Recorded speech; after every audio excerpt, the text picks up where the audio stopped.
Okay, everybody, our Thanksgiving edition, Chad Millman, all of the odds provided by DraftKings. Now, at the very end, we're going to do about 5 minutes on Michigan, Ohio State. So I want you to stick around for that sharp or square, where I bring in Chad. I have feelings about games, and he tells me if I'm right or wrong. I don't have a vibe for any games this week. I think I like Detroit a lot. I like Arizona, I think. I would take the Commanders and the points, even though I think Dallas will win. 12 points is a ton. I don't feel, I'm glad that I don't do a blazing 5 on Thanksgiving. I said last week, I thought I really liked the numbers. This week, I don't. And so off a 4 in 1 week, I'm not going to do a blazing 5 on short rest. Underdogs often do very well on Thanksgiving. I think Dallas is going to beat the Commanders. 12 and a half points. I can't go there. So I'm going to bring in Chad for some thoughts on that. I think it's just one of the best 4-day periods of the year right now. I'm thankful for that, we're 2/3 through the season. And I think if you look up and around, take out Joe Burrow's injury, he's out for the season. I think most of the teams we thought would be in this space are. I didn't have the Jets as a playoff team with Aaron Rodgers. I certainly didn't with Zach Wilson. About the only team I feel I've missed on, I thought Seattle would be better than this. They have really regressed in the last 3 weeks, really regressed. Baltimore is better than I thought, although if you've listened to me for years, you know how much respect I have for Harbaugh, the owner, the GM, Lamar Jackson. But I don't think it's been a wildly surprising year. Buffalo, Miami, Philadelphia, Dallas, those felt like teams that would be the top of their division. San Francisco, Detroit, feel like teams. New Orleans would be at the top of their division. Kansas City, top of their division. Now, the Chargers are not as good as I thought. I thought they were a playoff team. And my guess today is they won't be. I can't wait to hear Chad's thoughts on the Ravens-Chargers. But I think by and large, all of us feel this season's turned out largely like we think. Again, I don't think Seattle has delivered as much as I thought they would. Baltimore's better than I thought they would, but I didn't buy into the Jets. I think the league's getting easier to predict on a wide level. Take the best quarterback if he has a competent coach. Week to week, who knows? So a Thanksgiving edition, sharp or square. At the end, some thoughts on Michigan, Ohio State. Let's bring in Chad Millman, the CCO of the Action Network. All odds provided, again, by DraftKings. All right. Very good week. 4 in 1, sharp or square. Chad Millman, CCO Action Network. All odds provided by DraftKings. So after, a clunky start, a lot of turbulence first 2 weeks, I've actually been, kind of break even or a winning week for a couple months. My theory is the gap between really good quarterback play and bad quarterback play is wider than ever, which makes predicting the NFL on a macro level, preseason predictions, I'm like 11 of 14 teams. I feel really good. The Burrow injury hurts my Bengals prediction. But so this weekend, I'm going to go back and lean again, regardless of the lines, into something I believe in, which this gap is getting worse. And now offensive lines are beat up. So the better quarterbacks have the ability to overcome a little bit of that. The bad ones don't at all. So here we go. I know the number's bad, but Lions minus 7.5 against the Packers. The Chargers lost that game. Green Bay didn't win it. Austin Eckler fumbling. In your luck ratings, Green Bay had to be up there. Detroit, the perfect, Sean Payton told me, the best team to coach. You win and play like crap. Detroit won and played like crap. I know the hook's bad news. There is a massive gap between these two teams. Packers also beat up. I'd swallow it. I think the Lions blow out the Packers sharp or square. Sharps are totally with you on this one. And a lot of times what wise guys look at is how does a quarterback bounce back after making horrible throws and bad decisions? What did we see from Jared Goff? 3 picks. They were out of that game. 17 points in the final 4 minutes, 20 seconds. He was laser focused. The wise guys are all over the Lions here. Also, there are a lot of trends that will support backing the big underdog on Thanksgiving Day. And one more thing that adds to your idea of, look, they've got a great offensive line, they've got a great quarterback, they've got really good edge players, really good running backs. They are a better team. They're a better coach team.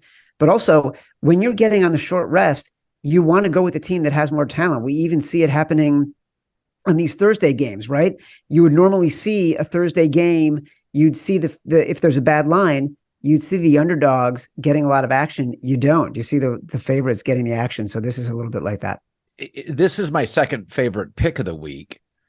And I like the Colts -2.5 hosting the Bucs. So really smart offensive coaches off a bye. Now, I took Philly over Kansas City because both coaches, offensive, and Sirianni's now 4-0 off a bye. So I thought it muted some of the advantage.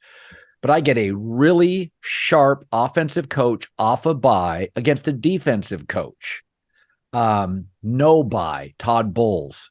I thought it was one of my stronger plays. I'm going to take the Colts -2.5 at home, rested, reasonably healthy, sharper square. No consensus. The early reporting I've heard is that wise guys like the Bucs, that they've been playing better than people are giving them credit for, that Baker has been keeping his team in games. A lot of times, if you look at some of these games, even last week against San Francisco, they were a play or two away from covering. You look earlier in the year, they were playing the Eagles. They were 6-point dogs. They were a couple of Mike Evans drops away from covering. Like, this is a team that has consistently been hanging around. So, and that's with good teams. So now if they're going to be playing a mediocre to bad team whose defense is not very good, who are still playing Gardner Minshew, it's an odd thing to be backing the Colts as a favorite with Gardner Minshew. I feel like you are leaning a little bit too much into the new coach theme and not necessarily the players on the field theme. I'm going to take Arizona -1 hosting the Rams. So it's one thing to play the Rams when Cooper Kupp is hurt in the game, another thing preparing when you're not going to face him and you know it. Puka Nacua is a great story, but he doesn't separate. They don't have a separating receiver. He's a zone beater. In the end, Rams are still a rebuilding roster. Arizona beat Atlanta. Tough out. Played really well at times against Houston. They're at home. The Rams were completely outplayed for 3 quarters. Seattle just can't get stops on third down. Arizona will. I'm going to take Arizona, Kyler Murray at home, sharper square. So it's a little sharp. And what I mean by that is the wise guys started playing Arizona when they were underdogs at home. Yes. They've been really impressed with Kyler Murray in the 2 games he's been back, especially last week. He kept them in that game. They covered that game at 5.5, which was a big number. The wise guys started betting early in the week on Kyler Murray against the Texans.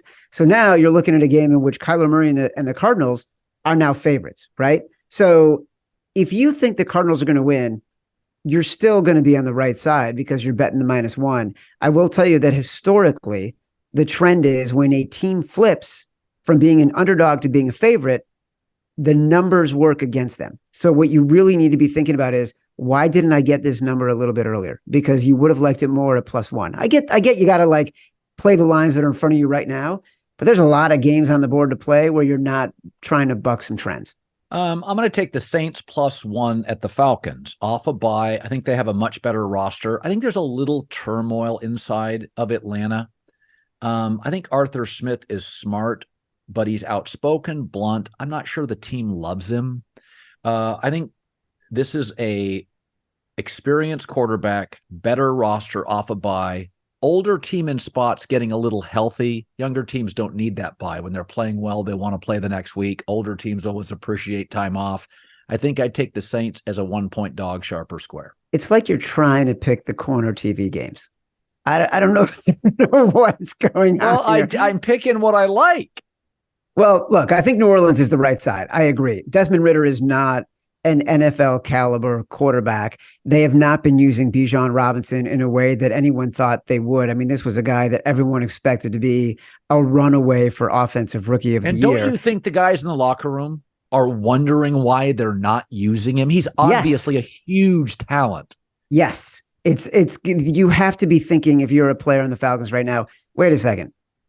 Arthur Smith was a genius when we were using Cordero Patterson. But we've got a talent who might be once in a generation, and we can't figure out how to get this guy in space and make him the perfect weapon for everything we want to do when we don't have a quarterback who can really throw the ball downfield. So, yeah, the Saints are the right side here because you're getting them off a bye. They're older. The challenge here is that Derek Carr has been terrible in the red zone. And the reason the Saints have gotten better in the red zone and they started to turn their season around is because of Taysom Hill. I will also tell you, Dennis Allen, the past 20 years, 140 something coaches in the NFL, he is one of the least profitable against the spread in any capacity. So this is kind of a game where if you like it, you're still playing with fire. I'm going to take Buffalo -3 against Philadelphia. Here's the reason why. Short week, just played Kansas City in a rematch of the Super Bowl. The following week for Philadelphia, it's the San Francisco 49ers. It's a bit of a tweener game. The world now is selling all Buffalo stock. But if you watch them against the Jets, they were more creative. They used more motion. Clearly, Ken Dorsey, right, that was seen as a shortcoming within the staff. Buffalo -3, they win. It shocks a lot of people, but this is a brutal, brutal spot for Philadelphia. The classic sandwich game, Bills -3, sharp or square. Well, it's Bills +3. I'm sorry. Bills +3. Bills +3. Look, it's totally sharp. And thank God you brought it up, because when we got to the segment where I'm trying to convince you of games, I was going to be like, how are you not taking Buffalo? Totally the sharp side. The number was at 3.5. It got bet down to 3. You mentioned luck rankings before, right? The Philadelphia Eagles are one of the 3 luckiest teams in the NFL this year. The Buffalo Bills are one of the 3 most unlucky teams in the NFL this year. There is a massive gap. Just look at a couple games that have happened the past few weeks, right? The Eagles, what they did on Monday Night Football, they won the game because Travis Kelce fumbled, a luck play, and because a player dropped a touchdown pass, a luck play. The Buffalo Bills, how did they lose to the Denver Broncos? They had 12 men on the field for a field goal that the Broncos missed. They got to do it again. They lost. How did they lose to the Patriots? Mac Jones driving down the field, a couple of sporadic, inconsistent plays. That factors into it, right? So, yes, the wise guys are on the Bills in this spot. It's a good spot for them to get healthy. One other thing that you have to consider, and we started to see it a little bit this past week, the Bills traded for Rasul Douglas at the trade deadline on October 31st. Yes. The Bills started doing horribly this year and going on their roller coaster ride of inconsistency when they lost Tre'Davious White against Miami in early October. Then they lost Matt Milano the next week in a loss to the Jacksonville Jaguars in London, right? So the defense has been struggling because they don't have any playmakers. They traded for Rasul Douglas. Last week was his third game, his first big game, 2 picks, 1 fumble recovery. And he started to look like the playmaker the Bills need in the secondary. When you are going against Devontae Smith, when you're going against A.J. Brown, you're going to need someone who is physical, who can play on those receivers and make plays in the secondary. So that's one thing that I think could be an X factor in this game. All right. Generally, I would take the hook. Chargers getting 3.5 at home, but I've been saying this for 2 months. I think the Ravens are probably the most complete team in the league. Mark Andrews won't play, but the Chargers defense made Jordan Love look special. It's a bad defense. I know it's the hook. There is no home field advantage for the Chargers. It does not exist. I think the Ravens could blow them out, sharp or square. Totally square. The Ravens have not been the side for the wise guys this week. The number opened at 4.5, got bet down to 4. Now it's down to 3.5. Look, the Chargers, nobody believes in Brandon Staley. We have said it all year. We don't think he's a very good coach. The wise guys consistently bet against him when he's a favorite. When he's an underdog and they're at home, it's a different scenario. And their weapons on offense are just so good. And you talk about luck, right? What did the Packers have last week? They also had Keenan Allen dropping a 3rd down catch near the goal line that would have put them in 1st and goal. He dropped a touchdown pass. There were a lot of sort of inconsistencies in the way games normally play out that helped the Packers win that game, in addition to the Chargers defense just being terrible. So the wise guys like the Chargers here with the hook because they're dogs, and it's the only get-right spot they're going to find. Dak has not been a great home favorite during Thanksgiving. I'd take Commanders +12.5. It's a division rivalry game. Both are we know who the better team is. That's an egregiously high number. I think Sam Howell, if you look at who the Cowboys have beaten, Giants, Jets, Rams when Stafford got hurt, Carolina, it's a lot of bad quarterbacks. I don't think Sam Howell's bad. I think he deserves another year with an offensive-minded coach. I think Sam Howell's actually okay in spots. I watched them against Philadelphia. He can make all the big boy throws. I watched them against Denver. He can make all the big boy throws. I think this is actually a pretty competitive game. I take the 12.5 sharp or square. Totally sharp. When you're talking about division matchups like this, the road team that is the underdog has a 53% cover rate the past 5 years. So that's on the edge of where you want to be. But then you put in the factor that it's such a big number in a division game. That raises the factors a little bit more. There's a lot of things going your way when you want to bet on the Commanders here.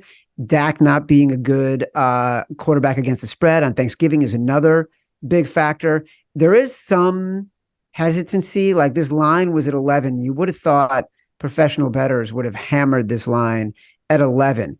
Over the last 24 to 36 hours, it's gone up 12.5. It's trending towards 13. You're going to see the buyback. Wise guys want to bet on the Commanders at this bigger number. But it is not as much of a consensus as you would think. But I'm with you. Yeah. So we always do a talk me into a game. I kind of think the Jaguars got doused by the Texans. I'd probably take them here as a 1.5 point favorite. Don't love it. Texans are better and consistent. They didn't play particularly well against Arizona, still won. That's a really good trend and trait when you can play poorly and win. My guess is the sharps are on CJ Stroud. But Jacksonville got doused 2 weeks ago, so I'd probably take him because I like Trevor Lawrence. Talk me into the side here. Wise guys are on CJ Stroud. They're just consistently seeing something in him that they frankly haven't seen in Trevor Lawrence, who has been inconsistent, who misses throws. You watch CJ Stroud. There was a play last week. The guy got leveled, completely leveled. Had to come out for a play. The next play, it's 3rd and 17. They didn't even hesitate. He gets the ball, runs out of the pocket. He's got someone chasing him. He can make one throw to one guy, and it's a rope to Tank Dell on the sideline to go 3rd and 17. The guy just knows how to play quarterback and has been proving it. He's preternaturally good, right? Talk about MVP as this guy was at 201 before the season. Now he's less than 20-1. It's actually weird to me that this team is an underdog at home where he's 5-0 against the spread, by the way. And I think that part of the problem is when you get a team like the Texans that is power rated so low when the season begins, every bookmaker will tell you we can't just automatically jump the number by 10 points. Like they need to gradually do it, right? It's like coming off of bad medicine, right? Like you need to gradually come off it a little bit. So they have not fully changed their power rating on the Texans because it's weird to me that they're dogs at home right now. And you're getting the hook. Okay, there's always a game I completely miss on. The Denver Broncos game fascinates me. And I have a feeling that's it. I feel like Denver keeps kind of winning the same way where I'm not sure they're the better team. And then Russell makes a play. But then I look at their defense and it's really young and hyper aggressive. Simmons now is making instrumental plays. I already like their top corner, Patrick Surtain. Can Denver win again? Is that the dumpster dive I missed? No, the wise guys are on Cleveland in this game. The line opened 2.5. It's been bet down to 1.5. There's a difference. And a couple weeks ago, we talked about Cleveland and Baltimore. And I think I tried to convince you that Cleveland was the side in this game. And they ended up covering in this game.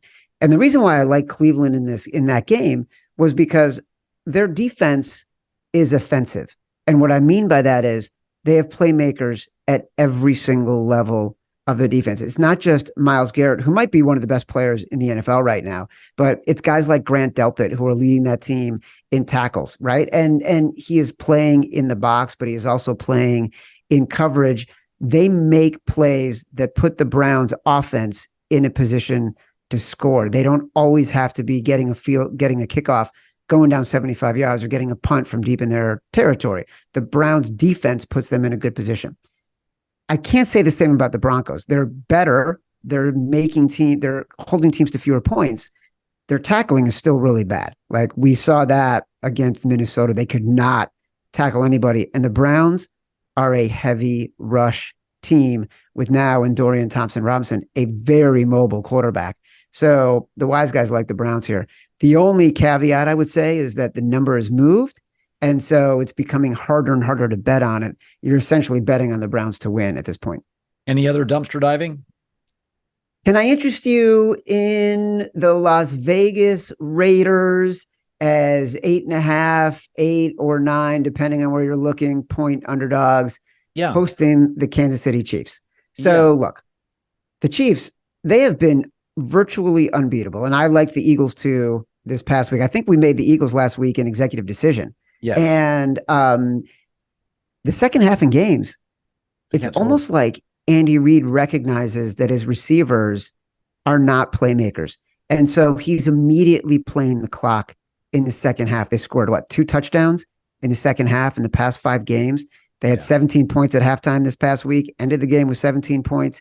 There's a lot of stuff to unpack for this team. So now you're asking in a division game for them to go on the road and beat a team in the Raiders that still has a very aggressive defense and a very good pass rush, and obviously one of the best defensive ends and edge rushers in Max Crosby. So, and Aiden O'Connell has shown stuff, right? Like he's throwing the ball downfield. He's not afraid. He can make throws. He's not mobile, but he can make throws. He can totally make throws. So it's a big number. And Patrick Mahomes, for all his success, when he's favored by 3 or less, other than this past week when you and I decided to take the Eagles, generally covers. 3.5 or more, he is way under 500 against the spread. So this is a spot where you want to fade Mahomes. Yeah, I think this is a smart pick. Also, Antonio Pierce is fighting, and that staff is fighting for 7-figure contracts, right? Yep. Like Mark Davis probably wants to hire this staff because he's paying Gruden and he's paying Josh McDaniels. He would love to get a coach on the cheap. So this staff knows they've got probably a 65, 35, 70, 30 chance to land these jobs. Just show effort. I don't even think you have to win. I think if they're consistently showing effort, I mean, they overachieved last week and they lost. That was a good loss. Yeah. For an interim coach as a big dog, that was a good loss. How about a 24-20 loss to Kansas City? He may get an extension right there. Think about this. Think about the Chargers, who have had Brandon Staley, who has underperformed. The defense that he is supposed to be a specialist in has been terrible. He has not gotten the best out of an unbelievably talented offense. The Chargers won't fire him. Probably because the Chargers are cheap and don't want to turn over the staff and have to pay 2 coaches at the same time. The flip side is you've got a Raiders team that is as consistently bad as the Chargers, but Mark Davis is willing to turn that staff over and pay hundreds of millions of dollars in excess coaching fees to try to find the winner. That's admirable. Either way, like you're getting losers, but at least one guy is willing to spend to try to find the formula to win. Okay. Michigan, Ohio State. 21 straight times in this meeting, the team that has rushed for more has won. And Michigan is a better rush team. Ohio State is 8th in the Big Ten. Rushing better in the last 3 to 4 weeks, but Michigan's the better run team. I think they have the better offensive line. I think they're at home. I think they have the better quarterback with C.J. Stroud. The Buckeyes were blown out the last 2 years. I think Michigan wins. If Harbaugh was on the sideline, I think it would be convincing. I think without him, it does matter. It's closer. It's 3.5 for the Buckeyes, all odds provided by DraftKings. I'm interested where the sharps would go on this. I like Michigan. With Harbaugh, I think it would be like +5, +4, and I would absolutely take Michigan. It's a stay away game for me without Harbaugh. What do the wise guys think? Well, Michigan is the side. And think about this. When you're coaching during the game as a head coach, and Chuck Noll used to say this all the time, right? His job is Monday to Friday. And when he's on the sideline on Sunday, it's up to the players and what they've been doing and how they've been practicing and how they are executing based on what they did and what they learned from his coaching during the week. What's Jim Harbaugh doing on the sidelines? 4th down calls, timeouts, right? This is obviously a heightened example that his coaching staff is going to have to manage. But this team is in a different place mentally. Like they feel aggrieved, right? Remember Ryan Day getting mocked, Ohio against the world, when they needed a miracle to beat Notre Dame? This really does feel like, to the Michigan players and the Michigan coaching staff, Michigan against the world. The guy has been suspended. The guy's been suspended multiple times this year. And like they keep winning. People keep coming after them. I like Michigan here. Happy Thanksgiving to the Action Network. You, Chad Millman, 4 days of football. Can't wait. Such a good time of the year. I'm not a big fan of wearing sweaters and sitting in a hot kitchen, so I don't love Thanksgiving. But I'll say this. I think the Michigan-Ohio State game may get 18 million viewers. I don't remember a college football regular season game that felt like this. There was a Georgia-Bama game a few years ago that was close. Georgia hadn't won a title yet, and we kind of felt like this was their team. But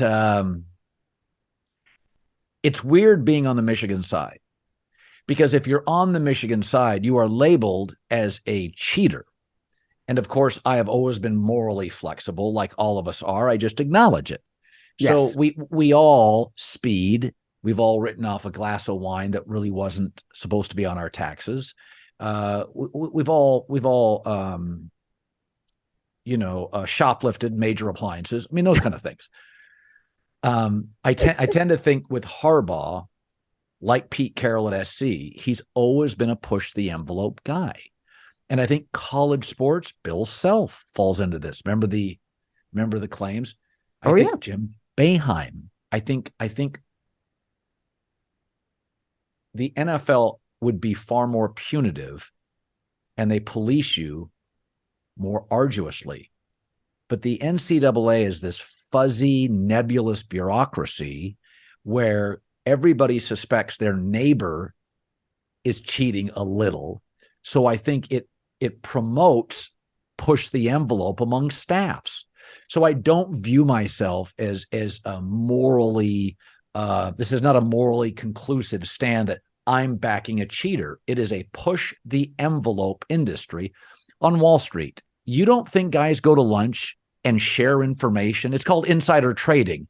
You think Martha Stewart was the last one to really do it of note? And I think there are industries.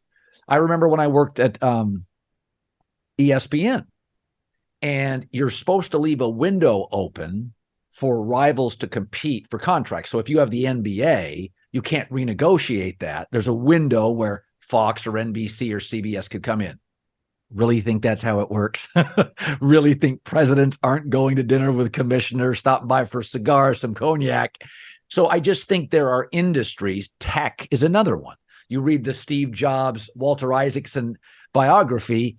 It's day to day. You're pushing stuff. It's poker playing. It's bluffs. It's a bit of a grift. And so I think college sports almost promotes it with this fuzzy bureaucracy that gives unequal punitive punishment to certain programs. It's the old Tark joke. The NCAA was so mad at Kentucky, they put Cleveland State on probation. So it's like, I don't think I'm backing a cheater. I think he went over the line. Instead of going 78 on the freeway, it was 94 with his middle finger out to the conference. But I'm not deeply bothered by it. So look, Colin, we've all crushed up sleeping pills, put it in our parents' food, and then used their hand to sign the will that used to be going to your sister and now it's going to you. Right. That's totally fine. Yes. I never understood what the big deal was with this particular scandal, because the saying goes, if you ain't cheating, you ain't trying. Like, we're going up in arms about sign stealing. Every single coach covers their mouth when they are putting a play into the game. You know why they do that? Because they know somebody's watching and is going to try to steal the sign. Also, it's insane.